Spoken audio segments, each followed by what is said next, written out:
Hi, it's good to be with you again today as we talk about isolation, social distancing, and the word alone in the Bible. Well, the word alone appears 4 times in the book of Jeremiah. Jeremiah, of course, is the lamenting prophet.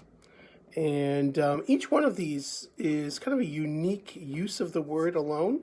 And so we're going to spend 4 weeks. And last week we looked at the first one. And today we're going to look at Jeremiah chapter 18, verse 14, which says, "Does the snow of Lebanon leave the rock of the open country alone?" Question mark. "Or is the cold flowing water from the foreign land ever dried up?" And so it's an interesting verse here in this passage. Chapter 18 of Jeremiah, God has told Jeremiah to go and observe a potter doing his work. And that's what he tells him in verses 1 and through 14 and through 4. He tells him to go and observe and see what the potter does. Then God tells Jeremiah to go and talk to Israel and tell Israel that as the potter does with the clay, so I will do. And he goes further and he describes it in those verses 5 through 11. He says, I can pluck up a nation and destroy it. So God is speaking. He says, I can pluck up a nation and destroy it. Then he says, tell the men of Jerusalem and Judea, I have planned a disaster for you.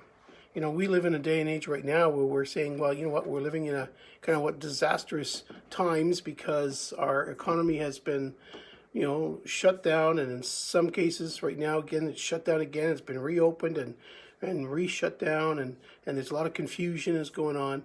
Well, for Israel, God said, guess what? I have planned a disaster for you. At the end of verse 11, he then calls them to return from their evil ways. He said, repent, return from your evil ways. And interestingly enough, in verse 12, we're told that they basically said, no, we're not going to return. We are self-made people. We will go our own way. And basically the idea is they're saying, God, he's not in control here.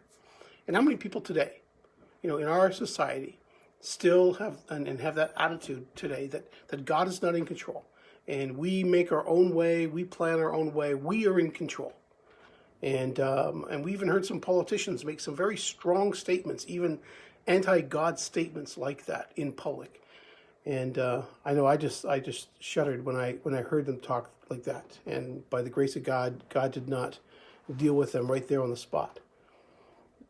But sometimes that arrogance, that was the arrogance that was there in Israel at that time. And sometimes that arrogance is still here with us today. Well, in verse 13, we're told that God is simply appalled by their behavior.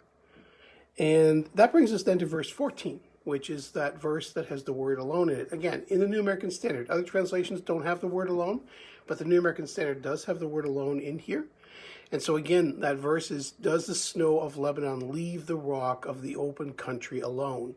And different translations will read slightly different, but the meaning is the same.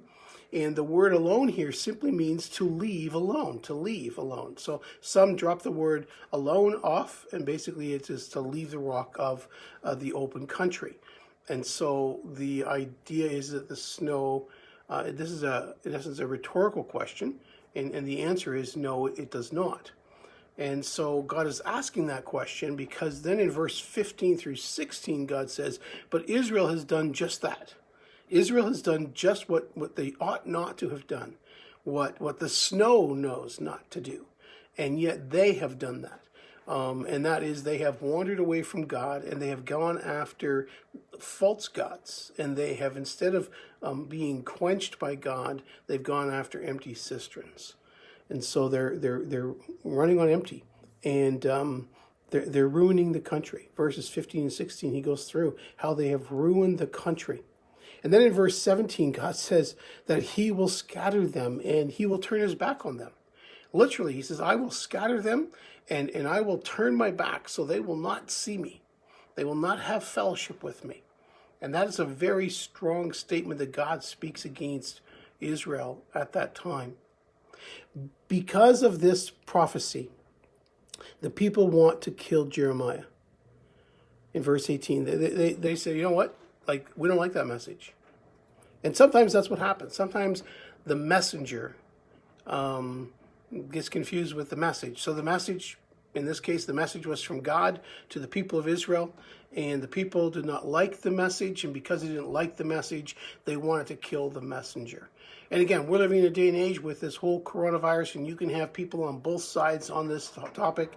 And the reality is there are people who love our politicians and those who hate our politicians. There are people who love those who are calling the shots from the health units and those that absolutely can't stand them and do not appreciate them. And in my position would simply be careful.